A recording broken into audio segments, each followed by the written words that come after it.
One. Hello, welcome to the CodeLaunch studio. We just recovered from a last-minute catastrophic audio failure by throwing things in the air, quickly fashioning a webcam, and Josh here is trying to can't put that there because he bumped that. Okay, we're cool. We're cool. Yeah, okay. He's trying to TikTok. Here we go. TikTok live. TikTok is live. We're live. This virtual lunch and learn is underway. This is Josh Stramiello. How's it going? And we're going to start the slideshow, hopefully. I think I need focus. There we go. So I am Jason W. Taylor. I'm the president, founder of Code Authority and CodeLaunch. I have a lot of years experience in entrepreneurism, both myself, ventures I've been involved with, and many hundreds in CodeLaunch in over 8 years. And my man Josh will tell you about himself. Yeah, so got into the startup game about 5 years ago with a food reservation app called Broken Box. We were trying to help people figure out where they were going to eat by asking them who they were going with instead of where they were going. That was a crazy 2.5-year ride. Out of that, got into startup consulting on the software development side. And then, I'm getting a call, so it's going to turn off TikTok Live.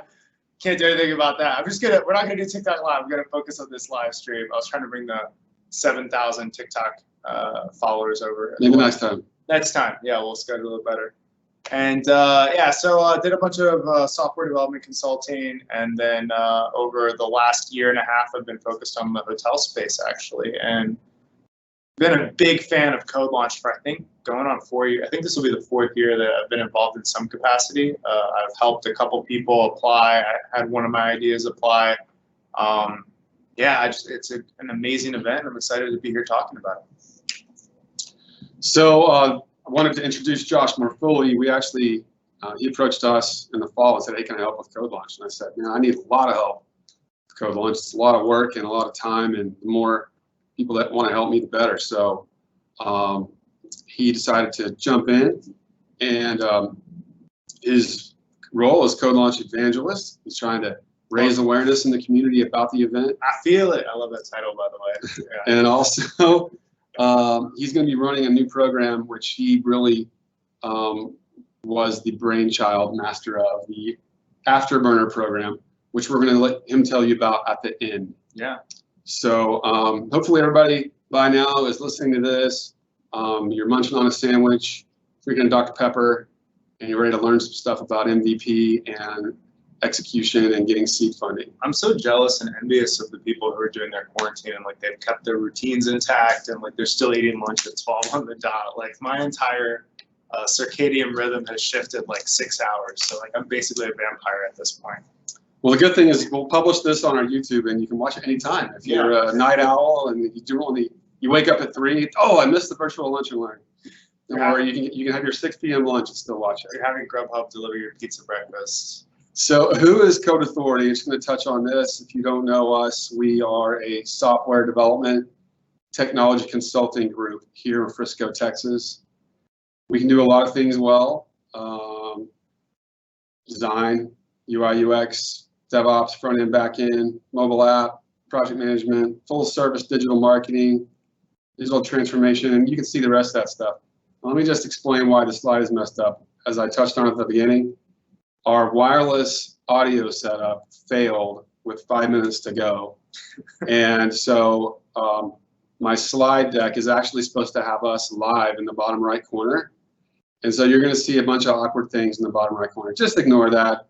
Not a big deal. Just a little pandemic mishap. Yeah, or we're going to be entertaining to make up for it. Okay, so what is CodeLaunch? Well, it is a big startup event. It's a trade show. It's a networking event. There's music, vendors, food, beverages, a lot of fun, a lot of positive energy. But at the center of the event is the finals of a pre-MVP technology startup competition. CodeLaunch is the only place in the country that you can come with an idea and leave with the beginnings of a startup. That is a fact. That's it. And how that happens is once we curate all the applications after the deadline, which this year is June 30th, we go through them. We have a couple of rounds, semifinal, quarterfinal, finalists. The finalists come into town a few days ahead of time. They work with a professional software development team for 3 days. Those guys code their hearts out and try to build as much as they can with professional approach, tools, technology, and know-how toward that founder's startup idea. Yep. They then, on the 4th day, go on stage together and compete. The crowd chooses a winner that day. Although everybody wins who makes it to the finals of CodeLaunch, because they all walk away with the experience, the network's growth, as well as the software development and the code. And they haven't given up any equity, and that's another real kicker about CodeLaunch. So we are still planning our 8th annual event, September 10th. Well, who is improving? You might be wondering that. I will tell you, improving is a larger version of Code Authority. Code Authority and CodeLaunch merged with our new partners at Improving in October. And they are a national version. Together with them, we have 8 technology consulting offices in North America, including 1 in Canada, and continuing to grow. That number is going to be growing in 2020 and beyond. And one of the great things about Improving is they really, really like the idea of CodeLaunch. And we had common values and core beliefs about conscious capitalism and so forth. And so they're going to help me expand CodeLaunch to a national event beginning in 2021. That's right. And that, my friends, is the end of the beginning. Also, apparently I'm too popular to do TikTok Live, so my phone keeps ringing. People keep calling and interrupting the stream. So I'm sorry if you're on Jerry Maldonado, stop calling. Just hang up. All right. Today's topics, this is what we're really going to actually get into, which is a heavy focus on MVP execution and how that can lead to seed funding, especially the topic of earning seed funding. Yeah, I love the word earn there. That's really It's important. huge. That's what we're all about. So why did we create CodeLaunch? Well, at the Code Authority conference room table over the many years that I was running alone, I would meet really interesting people with really interesting startup ideas.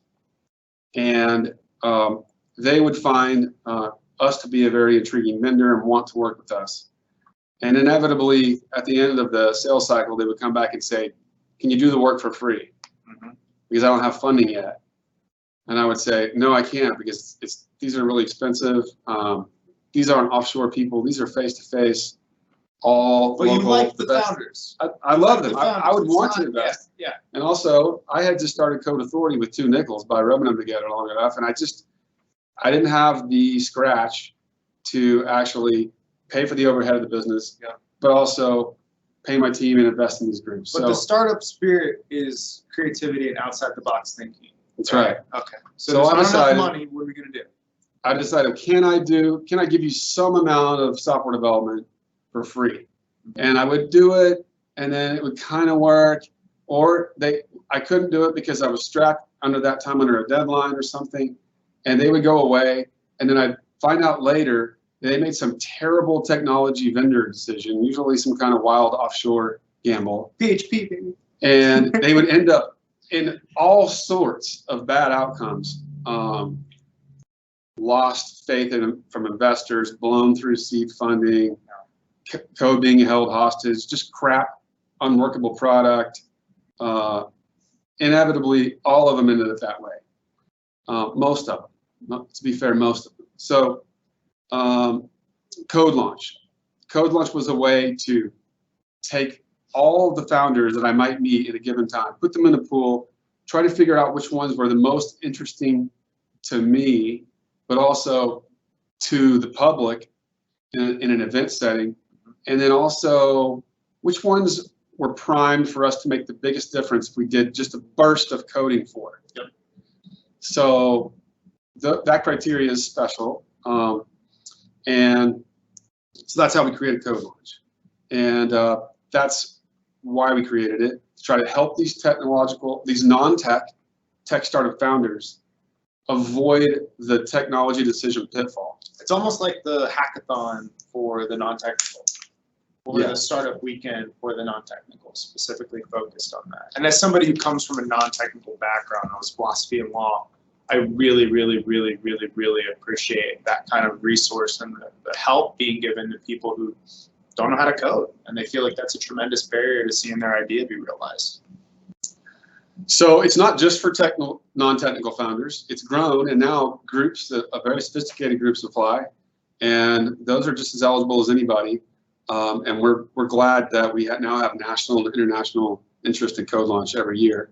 But I'll always have a soft spot in my heart for the non-technical founder that has a really good idea in a space that they have experience in, subject matter expertise, proven ability to execute, and absolutely no progress made on their code. I mean, I'll always kind of have a sweet spot for that person. Yeah. So what's the difference between a normal seed accelerator and CodeLaunch? Well, I don't know if this is a thing, but we made it up maybe, or it is a thing elsewhere, but we call it a seed services accelerator.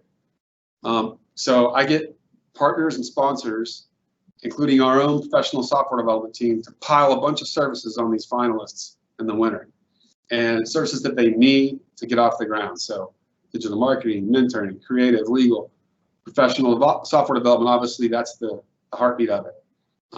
And we don't take equity. So a normal accelerator is probably going to tell you about all the things they can give you, which are similar, some of these things, but they're going to give you milestones to reach. And when you reach those milestones, you're going to get cash. That's a really, I just want to pause here for a second, because I'm very familiar with many, many, many different accelerators and all the different application processes. So you literally have nothing to lose. So not only is the application process going to help you take an idea that might be opaque or vague and really get into the details of how you're going to execute, what your plan is, all of the questions that CodeLaunch is asking, not only are any investors, any legitimate partners, any legitimate accelerators going to ask those same questions, but there's not this catch at the end of it where they're going, okay, great, you did all that work, you sent this application in, now we're going to need a big piece of your company. And then also, that's a permanent marriage. You know, someone comes in, they might end up taking a board seat. I know a lot of different accelerators are very popular for doing that. This is literally a zero risk situation where we're doing this as a resource to the community. And that's part of the reason. I mean, I'm not paid by CodeLaunch. I'm doing this because I look at this event and I look at Jason's heart and I go, this is an event that really gives back to the community. This is an amazing starting point. And I know I'm going a little rant, but literally they're not taking equity. You have nothing to lose for applying. You got to do it. That's right. It definitely is an amenity to the national and international startup ecosystem. And I don't have anything against these other accelerators. They have their place and they're needed. But I'm trying to get more startups that are below the level of being eligible and being of interest to those accelerators. I'm trying to accelerate them toward those accelerators. Can I say the controversial stuff? I think that's my role. Is there a controversial thing? Jason's like, no, please stop. I didn't know there was anything controversial. No. Okay, I'll say this, and I think this is as close to controversial as we'll probably get today.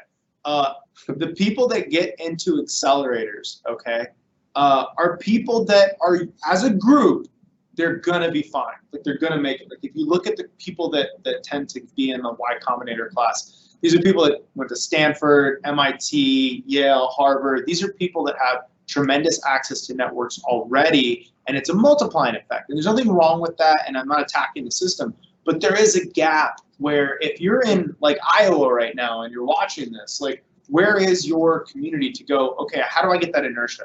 How do I get something off the ground? And just like Jason was saying, accelerators just that accelerators, you already have momentum, you're already doing something, the accelerator is going to help you. But how do you take that first step? How do you begin that journey of 1,000 miles? And there's a real gap there. And that's where CodeLaunch steps up and goes, hey, we're going to democratize this. We're going to say to everybody that's out there, you want to help make that thing tangible and take your first step, this is where you start. And that's a massive gap. That's why it's so important.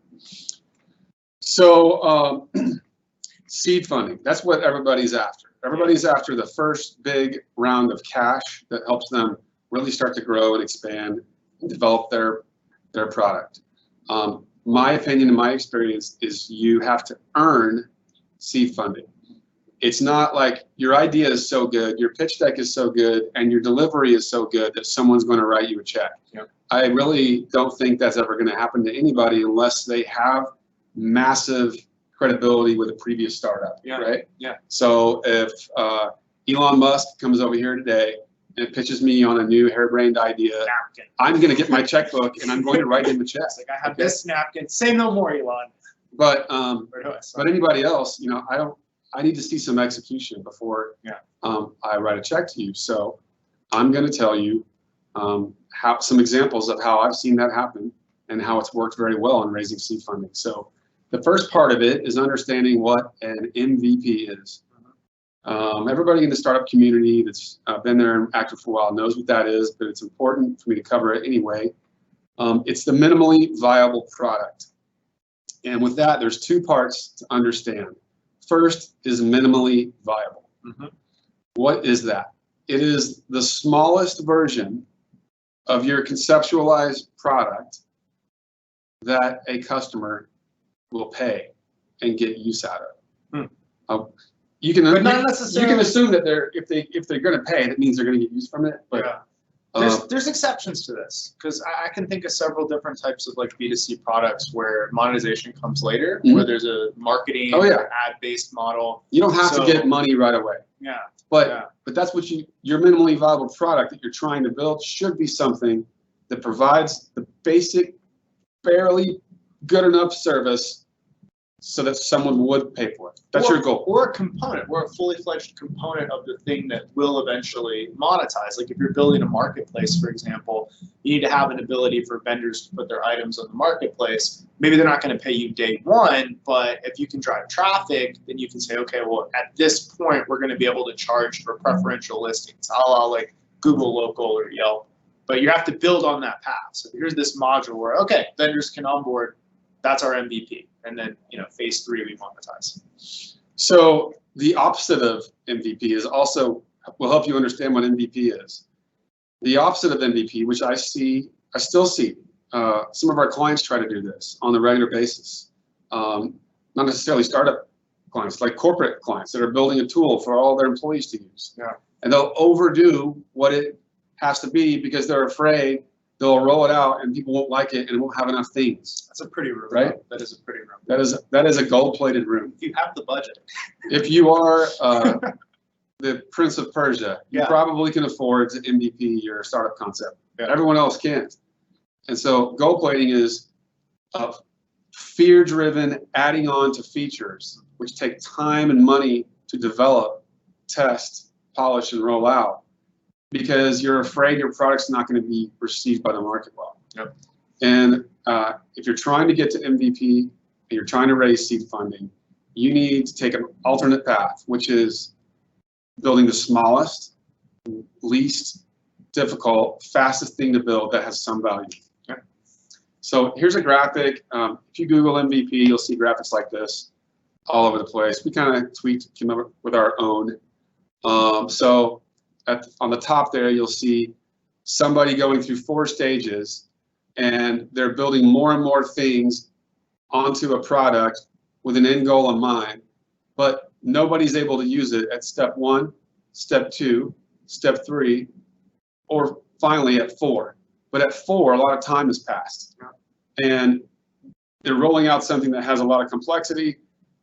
It took a lot more money, it took a lot more time, and who knows if the public's really going to like what you're delivering at that step right there. The opposite is the MVP. So the very first thing out the door, the quickest, is a little skateboard. You can get on a skateboard and push yourself. It's better than walking. So there you go. I think the scooter might be that. I don't know. Me on a skateboard, I'm just going to kill myself within the first hour. I mean, yes, it's very close. It's very close to that. They'll have to sign a waiver to use your MVP. That's step 1. So I'm going to tell you a story about, this is just an anecdotal reference, something that happened in the last few weeks here at Code Authority. So we had a little brainstorming meeting about building a CodeLaunch smartphone app. And there were a tremendous amount of ideas about what it should do. And the general consensus is that it needed to have push notifications and it needed to have news about all the different events and other features. And I streamlined it down and I said, no, the MVP only needs to have two things. It needs to have a splash screen that shows you upcoming events. You need to be able to click on that and see more details about the event, and then either apply or register to attend. So they can That's it. download this? Is this downloadable? It's underway. Okay, it's underway. It's underway, and that's a screen mock-up. Okay. It's an example. It's an example of our excellent UI UX work that happens here at Code Authority and improving. Okay. Did you hear that? I heard that. Yeah. So here's another anecdotal story about MVP, and this one is an actual CodeLaunch finalist from 2016. This is CodeLaunch 4, and they are called Pros Rent at prosrent.com. excellent company. So the funny thing is, they came to the event. The founder, John Clark, didn't win the overall event, but he did win Best Pitch. And I think he also won Most Financial Potential from the judges. Very So he had some accolades, and he hit the ground. Did he quit? No, he didn't quit. The first thing he did was he added a great team member. So he found a person named Nicholas, who he felt was going to be a great add-on to the execution they needed to do. And they had a very special idea about how they were going to execute. And they came up with something that is even better than an MVP. It's a manual MVP. So instead of trying to build the product that solves the problem, they put up a web page, their logo, they put a form in, and when it's submitted, it emailed them, and it had their phone number on it. And then, so they had John, who was connected in the commercial construction space. He was developing relationships to use this form, making commitments that they would deliver the same exact outcome that the eventual product would deliver. Mm-hmm. And then it had Nicholas doing it by hand, behind the scenes, on the phone, spreadsheets, and making it happen like he was a computer. That's the startup. Okay, that sounds ridiculous, but that's how they got it to work. And what happened next? Validated as well. It did more than validate. They actually got customers to pay for the service. So they ended up with customers, they ended up with revenue, and they ended up with momentum. And customers, revenue, momentum, and team. Well, then they were later able to add a technical member to the team. Yeah. And actually get started on software development because they raised their first round of seed funding from one of these people that was impressed by the potential. So they got more buy-in on the vision from other people in the industry. Mm-hmm. That's very powerful. So they could see that these two guys were going to change the way business was done. And they, if they come to me, I want to be involved in this. So they got some seed funding. They added a very great technical team member who himself had experience and credibility as a startup guy. Yeah. And so he helped them find the right vendor. And then he's been guiding the software and the technology development process the last year or two. And they rolled out an MVP and converted over to I would say a local pilot partner arrangement where they had North Texas companies using their application. And developing cash flow streams, profitability, and financials. And definitely closed a couple of rounds of funding there. They have seed A funding, and then they came with a seed B. Mm-hmm. On their cap table, there's 4 or 5 different investors now that have put money into this company. And here's a picture of John at CodeLaunch 4. It's an awesome story. And so where are they now? Well, the seed A and the seed B round is closed. The product, the final go live, go national product is tested and ready to launch. The hard launch event is scheduled and would have already happened by now had the pandemic not hit. So it's scheduled for June 25th. We're talking about Pros Rental. How many companies do you think have gone on to raise funding, or do you have the stat on this? We do have all that, and it's on our website. Okay. It's in the history, I think. It's a pretty significant amount. Yeah, there's been a lot of funding raised, and I would say like 10 or 12 of the 40 or 50 have actually raised capital after CodeLaunch. That's an incredible percentage. Yeah, that's really good. Pretty good. I would like it to be higher. Because these are people starting. I think zero. going forward it'll be higher. And I agree that it'll, especially, not to plug, but I think Afterburner is going to provide a boost to those numbers. But the fact that these people are starting at zero, that's really incredible. But John, how are we on time? John's my control man over here. 12:26. Okay, we got about 10 more minutes to talk, and then we're going to take some Q&A. Are we getting questions? Let's go faster. Let's go You faster. start pummeling John with your Q&A questions. So here's a screenshot from the ProsRent app. ProsRent.com. Check it out. ProsRent.com. If you go Google them on Facebook, you can maybe get invited to the hard launch event at the nearby Lincoln Experience Center on June 25th. Dope. Sponsored by CodeLaunch. See, it's a family. Once you get in with us, we got your back for as long as you need our back. Unlimited breadsticks. Oh, and here's the launch party graphic, which we helped create for ProsRent. It's awesome. ProsRent.com. Recap. Okay. Startup founders can earn their first round of seed funding with skinny, determined, and gritty execution. It's a great, That's the greatest Yeah. sentence I've said. I have nothing this to year. add. I cannot add or edit that or improve that. That is my new motto. Yep. The capitalization. I'm going to make that my motto on LinkedIn today. Okay. Yeah. Yeah. Okay, so let's touch on CodeLaunch again. CodeLaunch is still on for September 10th in its usual format, which is a large, energetic event with lots of people. As of now. I'm hoping that the most change we have to do is maybe put a row of empty seats between people, which is fine. It'll help make it look like there's more people there. It's cool. But if we do decide to make changes, it'll probably be because limits on sponsorship interest and concern, because we will be having to decide about 60 days in advance. And but that'll be announced June 30th. Yep.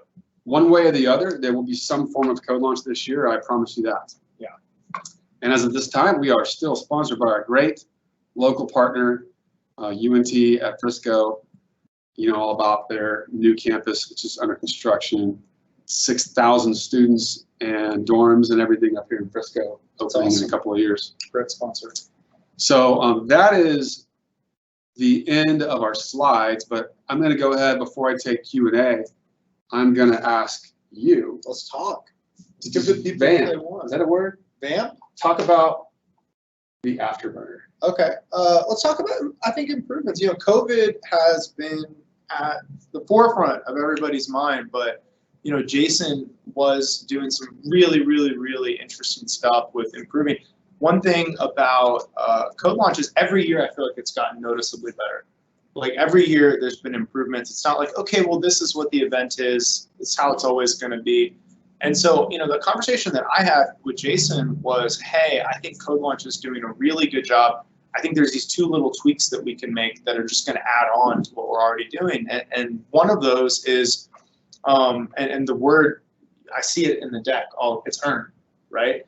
And so we've made some shifts to help the application process be more of an earning styled event instead of just a pitch competition. So we're going to give some homework and we're going to have some milestones in the application process that'll really tangibly improve the value of what you're offering.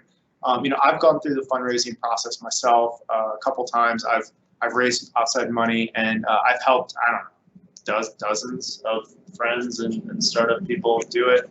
And I will tell you this, every single KPI, every single objective that you can show you did helps. It really helps because you want to downplay any variance or outside risk that the investor is looking at. And the more data that you can give them, right? Hey, we went from 1 person to 14 members. Well, that's social validation, right? We have a team. There's a group of people who are contributing their time. That's social validation.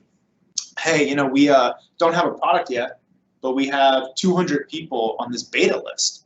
Well, what do you just validate? You validated 200 people enjoy the pitch. So that's a little bit of your product market fit. And you've also validated that you have some sales or marketing chops, right? So we're taking all these points of validation and we're trying to give instructions to the applicants and also give them the power to earn it to where they can come into the presentation and go, hey, it isn't just an idea. This is the homework we've done before the competition starts. And that's when, right as the competition ends and we announce, 1, 2, 3, 4, 5, whatever the winners end up being, the format might change.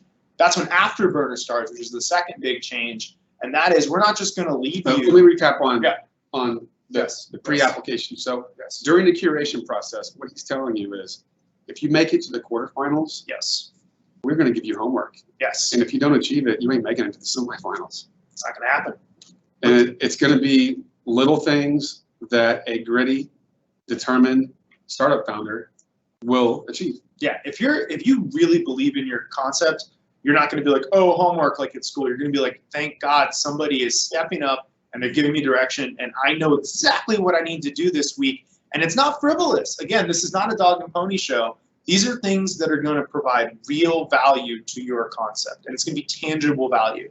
And that's value whether or not, that's value whether you win, that's value whether or not you go on to raise investment or you bootstrap. This is just tangible value. And we have just, dozens and dozens of different ideas of things that you can do. And when you do those things, you're building that keyword, which is momentum. Throw him a little example. Okay, I'll give you an example. I'll give you an example. Okay, so pick literally any vertical, any industry. Let's say I'm a startup that is trying to create a community for doctors to talk to patients. Wow, that's so easy. I've been working with a couple different, but so you have this idea for a platform. You want to recreate or make a big change to telehealth, right? And you have all these things that you have to do. You have HIPAA compliance. You have all this software that you have to build, video conferencing. You have to do onboarding, and onboarding is arduous. And then hopefully, you've sub-picked a smaller vertical within just health, because health is very broad. I'm not going to cherry pick fertility because I've worked with a company called MedAnswers for the last year. But I'll pick one that I haven't. Let's say it's sports science, right? And you want to help with people that are doing rehab. You've got this big project, and you're sitting here, and you have a clear vision on how you're going to do it. The first thing that we're going to do in my broad process is, how do you move to the next step? So we have idea, and then we have vision, right? So if you're at the idea stage, that means that you can describe what you're doing in a couple sentences, and people listen to it, they nod, they like it. I think I have a good example of this particular type startup. We would say, go get a doctor's office to sign a letter that they want to be your pilot partner. Okay, let's do shorter. Yeah, I was doing a longer answer. You get a doctor to sign up to be your pilot. That's a great example. I need to know that you went to a doctor's office, you contacted them, you talked, told them about CodeLaunch, like, I need your support, it'll help me, and they gave you their support. Another example. Money hasn't changed hands, but time, effort, and sweat. Another example would be to do a mock user example using Zoom, right? It's not your software, and we're using Zoom as a placeholder. But literally, another example might be to record a physical interaction of what you want to do. So you literally, piece of paper and pen, and then you go to a doctor's office, and you're going to go through the type of interaction that the sports, rehab technician is going to do, and you're going to write everything down.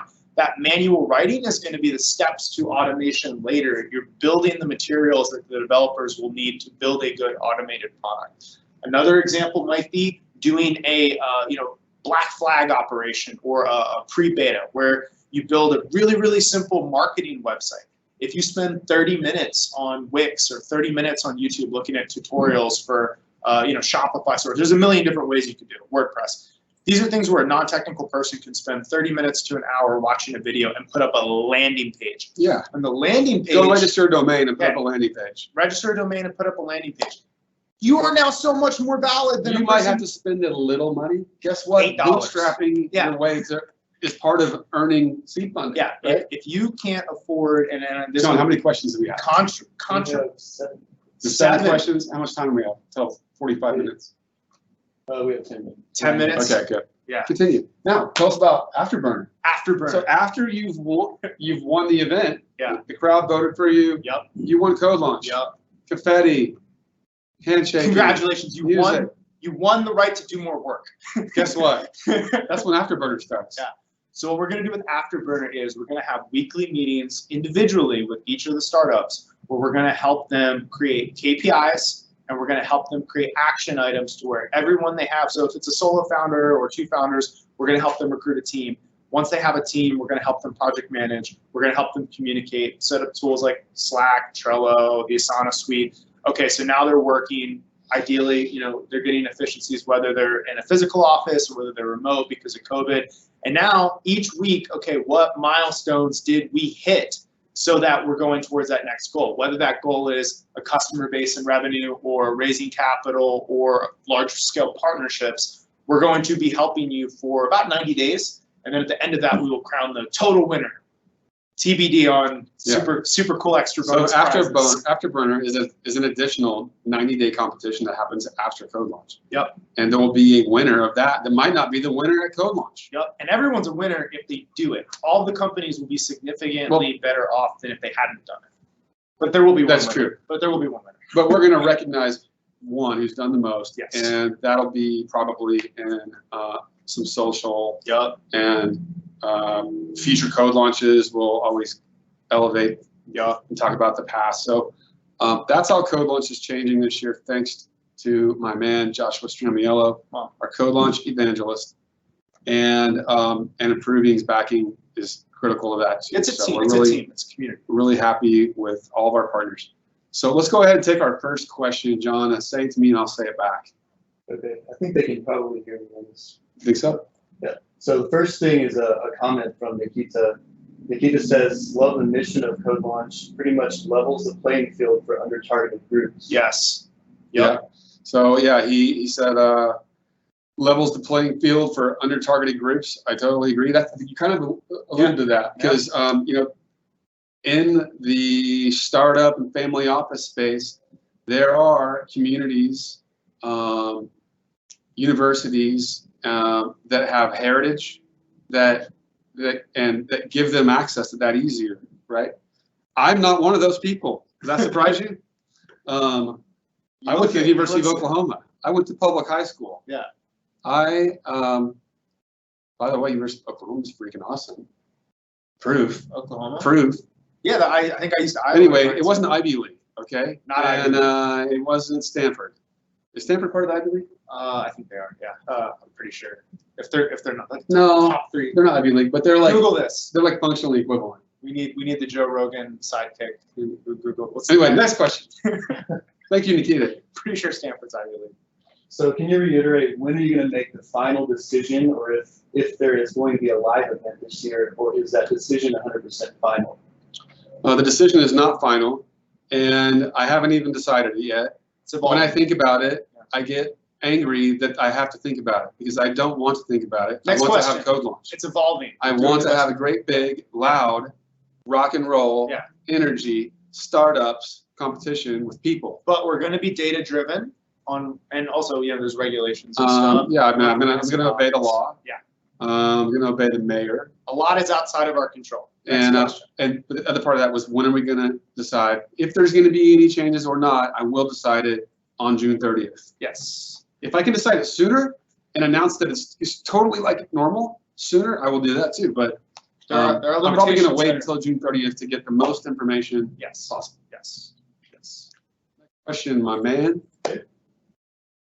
Next question, do all the finalists get a team from Code Authority, or do other companies get involved? That's a great question. So in the model of CodeLaunch pre-COVID, other companies, software development companies partner to produce CodeLaunch.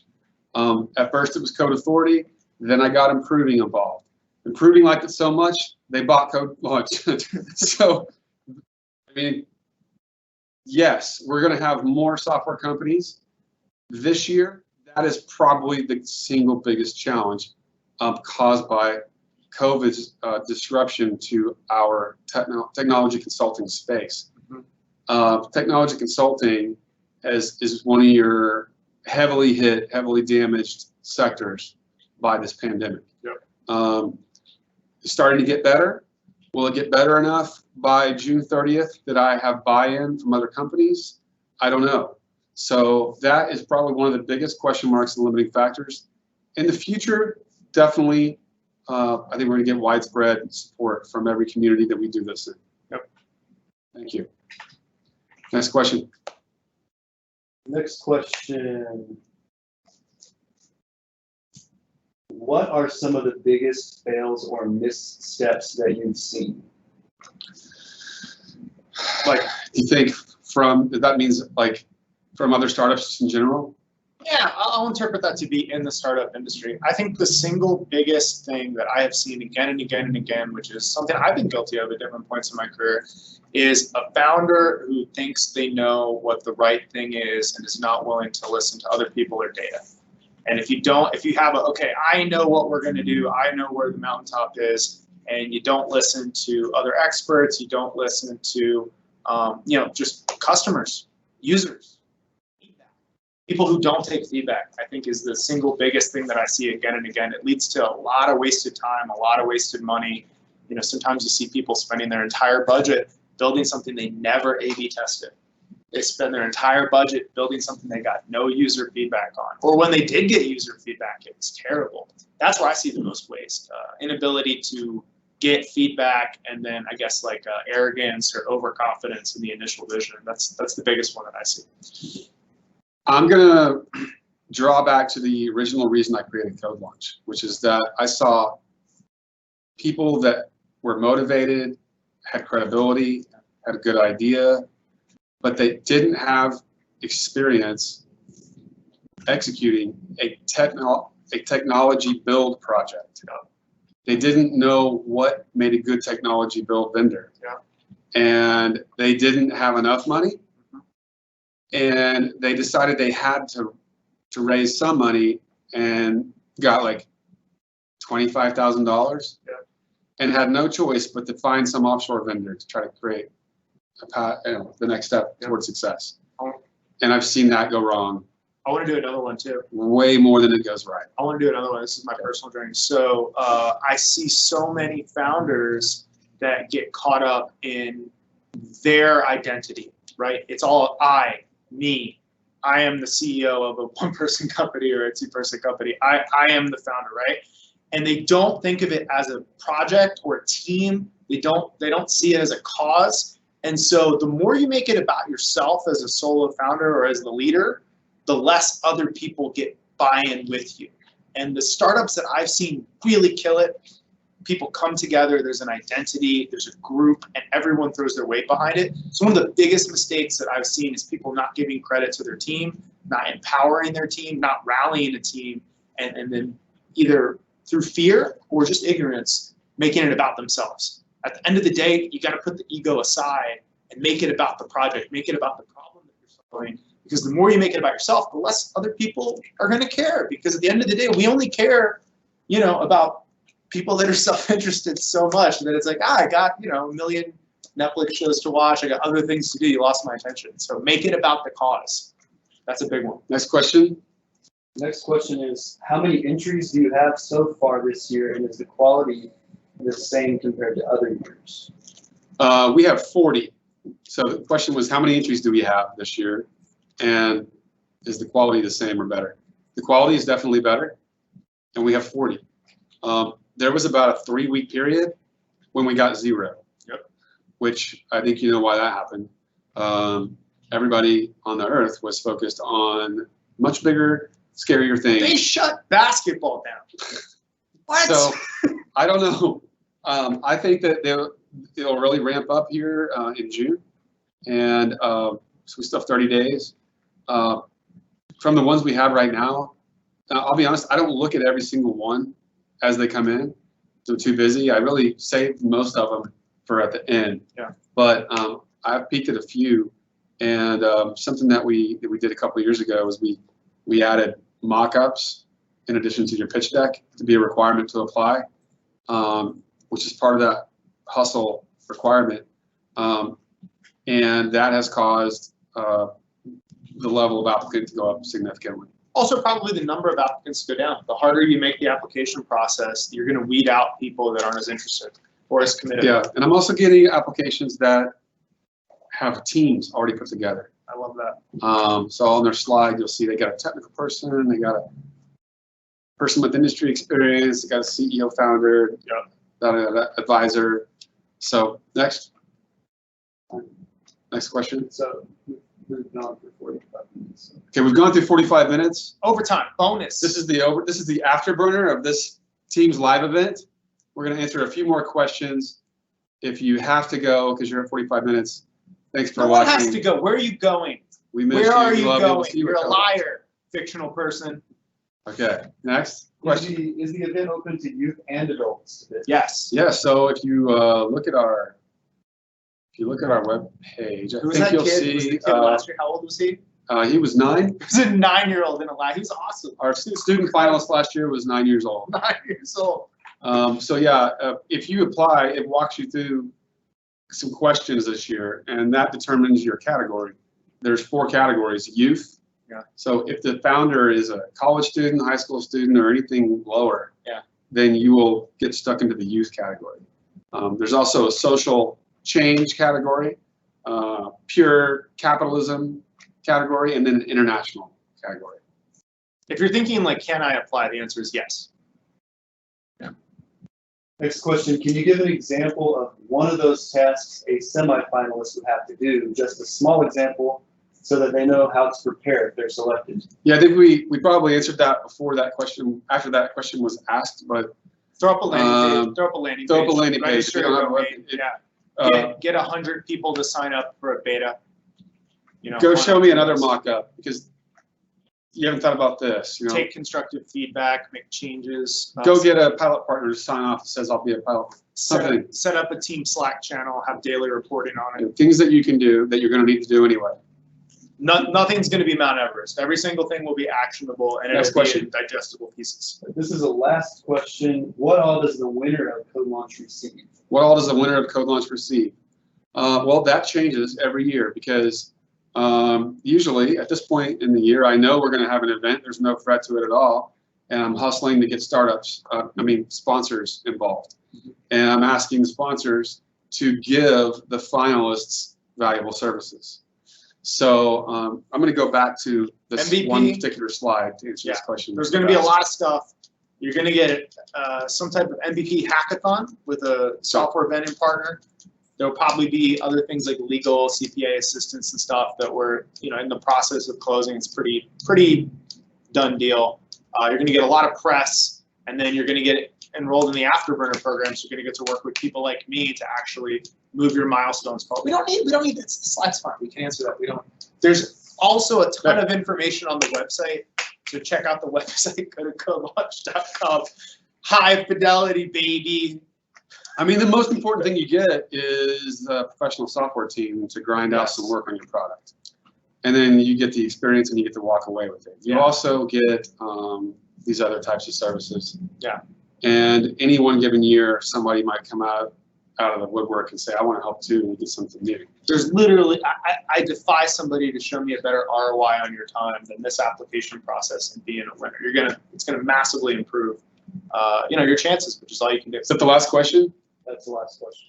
Okay, well, I'm sorry about our audio-visual backup plan we had to implement with about 180 seconds before we went live. Yeah. Next time we'll be on our super good camera and our super good wireless audio, and we'll be standing over here. We're also going to put a green screen in here this weekend, so things could get fun here at CodeLaunch Studio. I just have to throw this in for the people at home. Jason smells as good as he looks, and it's been incredibly distracting. What fragrance is that for the people at home? Beaker Street? Bleecker Street? This is a free ad for Beaker Street. It's the scent. I think it's Bleecker, not Beaker For Street. when you smell as good as you look. Beaker is a Muppet, not a fragrance. Check out our future virtual lunch and learns on various topics coming up at codeauthority.com, and also check out all the improving virtual lunch and learns. I know there's one at noon tomorrow. Nice. So lots of topics, lots of ways for you to grab some food, throw some chow down your gullet, and learn something. For all of these breakfasts starting at 12 on the dot. And we will see you at CodeLaunch. Ready? Peace out. Good job, man.